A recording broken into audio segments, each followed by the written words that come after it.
All right, let's talk about Joseph Conrad's Heart of Darkness. It's a book that's famous, for sure, and really influential. But for a lot of people, it's also famously difficult to get through. But what if I told you that all that confusion, well, that's actually the whole point? And look, that's a totally fair question. You pick it up, you start reading, and everything just feels hazy. It's dense, and it's really hard to pin down what's going on. Why on earth would an author write a story that's so deliberately hard to grasp? Well, that's the mystery we're going to unpack right here. To really get what Conrad's doing with his writing, it actually helps to think about a painter, an impressionist painter like Monet.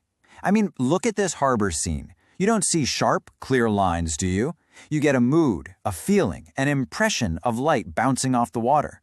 Conrad is doing the exact same thing, but with words, to capture the feeling of this journey up a dark, oppressive river. He's not giving you a crystal clear photograph, he's giving you the haze. So that brings us to our first big idea. This foggishness isn't a mistake. It's not a flaw. It is the absolute central feature of the novel's design. Heart of Darkness is a masterpiece that is meant to be blurry.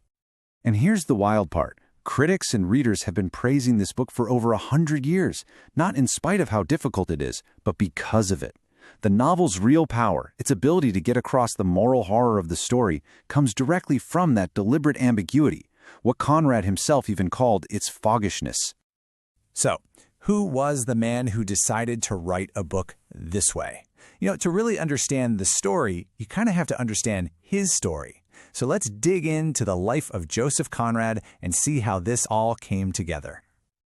Meet Joseph Conrad. And get this, before he was a master of the English novel, he was Joseph Conrad Nalech Koryseniowski, born into Polish nobility. English wasn't his first language. It wasn't even his second. His life was just this incredible transformation. As a teenager, he literally ran away to sea, later became a captain in the British Merchant Navy, and eventually a British citizen. But the one year you really need to remember is 1890.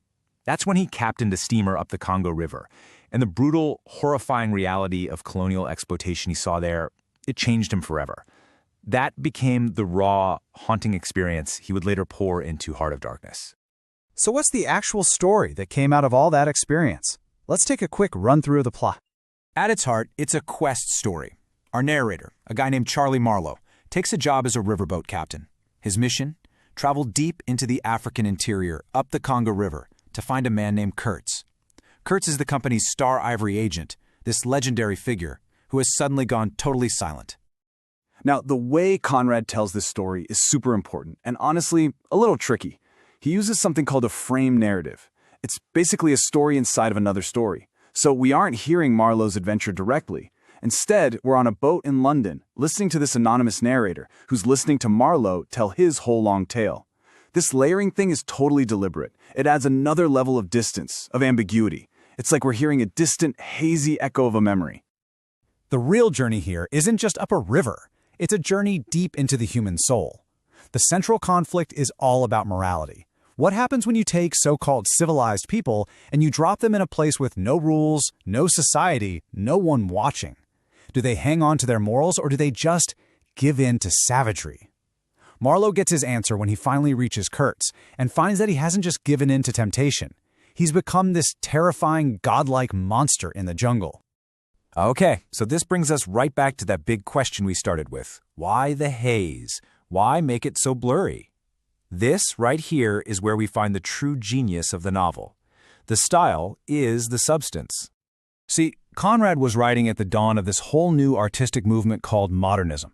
And modernist artists, well, they weren't interested in telling you a neat little story with a tidy moral at the end. No way.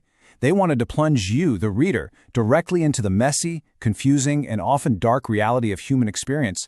The goal was for you to relive an experience with all its ambiguity, not just be told about it. And you know what? Conrad literally gives us the instruction manual for his own novel right here in the text. This is how Marlowe's storytelling is described. The meaning isn't some simple, hard little kernel you can just crack open and find. No, it's on the outside, like a hazy glow, an atmosphere that surrounds the whole story. He's telling us, hey, stop looking for a simple answer. You've got to feel the atmosphere. And that's it. That's the whole game. Conrad doesn't want to shine a bright light on the darkness and explain it all away. He wants to recreate his own experience of that darkness inside of us, the readers. He uses his blurry, suggestive, and really challenging style to make us feel the same moral confusion, the same psychological horror, and the same oppressive atmosphere that Marlowe felt on that river. And that is what makes this a foundational text of modernism. It dives deep into human psychology. It dares to suggest that our precious civilization is built on a foundation of absolute savagery. And it delivers a powerful critique of the hypocrisy and brutal greed of European colonialism. But you know, a book this intense, this provocative, it's bound to have a complicated legacy. It's definitely a classic, but it's a contested one for sure. I mean, there is no denying its impact. It basically blew up the old rulebook for how to write a novel. With its deep psychological dives, its complex symbolism, and its fragmented storytelling, Heart of Darkness is widely credited with dragging the English novel kicking and screaming into the modern era. But its reception has never been that simple. For every critic who praises its revolutionary style and its critique of imperialism, you'll find others who point out some pretty powerful faults. The novelist E.M. Forster, for example, just flat out didn't like that foggishness that others found so profound. And even more significantly, the great Nigerian novelist Chinua Achebe delivered this just scathing critique, arguing that the novel is fundamentally racist. He said it reduces Africa and its people to a primitive, savage backdrop for the moral crisis of a white European. And that debate is still very much alive today. And that leaves us exactly where Conrad wanted us to be, in a place with no easy answers. The book doesn't hand us a simple definition of good and evil. Instead, it leaves us with this haunting question, one that kind of forces us to look into the darkness ourselves. How does this story define evil? Is it a place on a map? Is it a specific action? Or is it a potential that lies dormant just